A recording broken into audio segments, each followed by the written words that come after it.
Hello champs, trigonometry height and distance के इस session में मैं आपको एक और इम्पॉर्टेंट क्वेश्चन सॉल्व करना सिखा रहा हूँ। इस क्वेश्चन को चैम्प्स आप नोट कर लीजिए, क्योंकि जब हम डायग्राम के साथ इसका मिलान करेंगे तो ये क्वेश्चन आपके सामने होना चाहिए। तो चलिए शुरू करते हैं। हेलो चैम्प्स, इस क्वेश्चन में हमें कहा गया है कि एक एरोप्लेन हवा में उड़ रहा है। मान लीजिए हम इसको पी मान लेते हैं। इस पॉइंट पर एरोप्लेन उड़ रहा है और ये एरोप्लेन एक नदी के ऊपर उड़ रहा है। इस नदी को हम मान लेते हैं ए बी।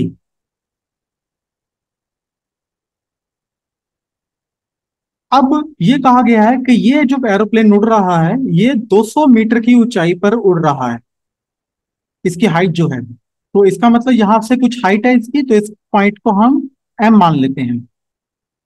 अब जो पायलट है वो ऑब्जर्व करता है कि जो नदी का एक रिवर का जो दूसरा सिरा है, एक सिरा है, उससे वो 45 डिग्री का एंगल बना रहा है ऊपर से नीचे की तरफ, और नदी के दूसरे शोर के साथ वो ऊपर से एक एंगल बना रहा है जो 60 डिग्री है, एंगल ऑफ डिप्रेशन। तो ये जानना चाहता है कि नदी की जो चौड़ाई है वो कितनी है। तो आइए इसके सोल्यूशन पे काम करते हैं हम।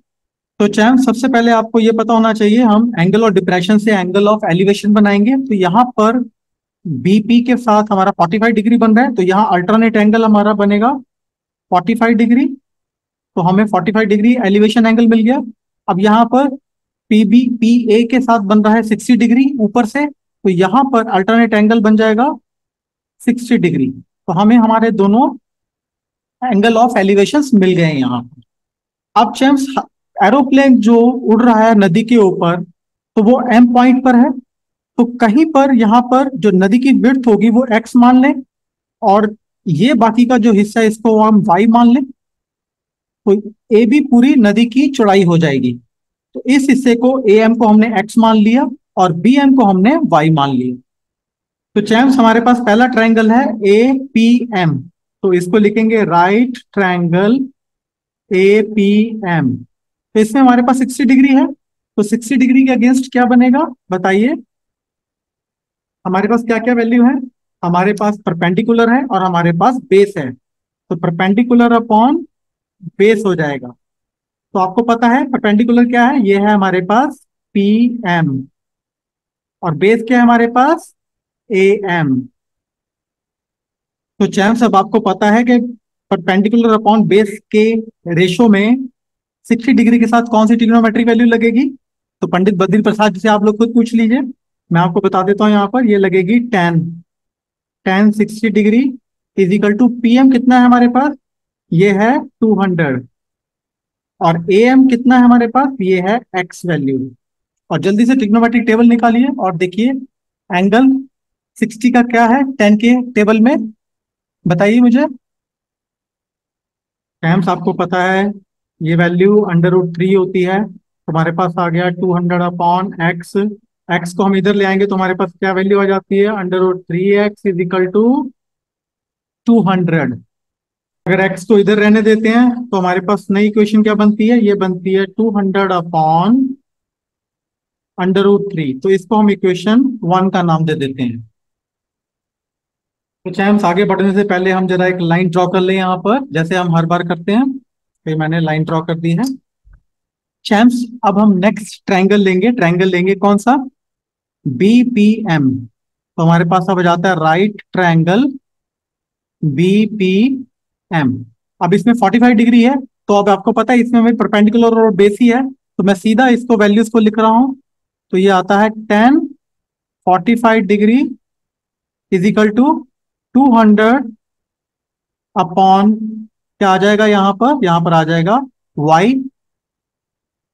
और चैम्प्स, टेबल में 10 45 की डिग्री की वैल्यू होती है 1, तो ये हमारे पास आ जाएगा 200 upon y, and y is equal to 200। तो ये हमारी इक्वेशन नंबर 2 बन जाएगी। तो चैम्प्स, अब हमारे पास दो इक्वेशंस है और अब हमें निकालनी है जो हमारी नदी है उसकी विड्थ। तो नदी कौन सी है हमारे पास ए बी से हमने उसको रिप्रेजेंट किया है, और इसके कंपोनेंट थे A M plus B M. तो इसको मिलाकर ए बी बनता है। और हम इसको लिख सकते हैं A B is equal to A M क्या की वैल्यू थी एक्स और बी एम की वैल्यू थी वाई। तो अब हमारे पास एक्स और वाई की वैल्यूज हैं, तो हम इनको सब्स्टिट्यूट कर दें इसी वैल्यू में। तो A B is equal to क्या आ जाता है, एक्स क्या आ जाता है 200 अपॉन अंडर रूट 3 प्लस 200। तो चैम्स इसको अगर फर्दर सॉल्व करते हैं तो A B is equal to क्या होता है, हम 200 कॉमन ले लेते हैं बाहर, तो हमारे पास अंदर क्या बचता है 1 अपॉन अंडर रूट 3 प्लस 1। तो इसको आप सॉल्व कीजिए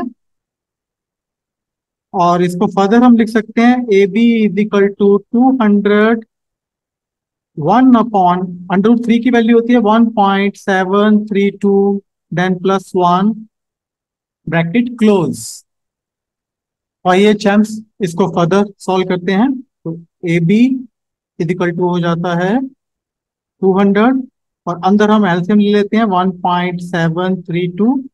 तो अंदर आ जाएगा 1 प्लस 1.732। इसको फर्दर सॉल्व करते हैं तो चैम्प्स यहाँ पर एक लाइन ड्रॉ कर लेते हैं पहले हम। अब इन दोनों को आप जोड़ दीजिए, कैलकुलेशन कीजिए आप, तो हमारे पास ए बी क्या आ जाता है, A B is equal to आ जाता है 200 और ब्रैकेट में हमारे पास आ जाता है 2.732 डिवाइड बाय 1.732 ब्रैकेट क्लोज। इन दोनों को आप सॉल्व कीजिए चैम्प्स और जो भी आंसर आए उसको 200 से मल्टीप्लाई कीजिए। ये सिंपल कैलकुलेशन है, तो हमारा फाइनल आंसर आ जाएगा 315.4 कितना मीटर्स। तो इसमें लिखेंगे हम thus the width of the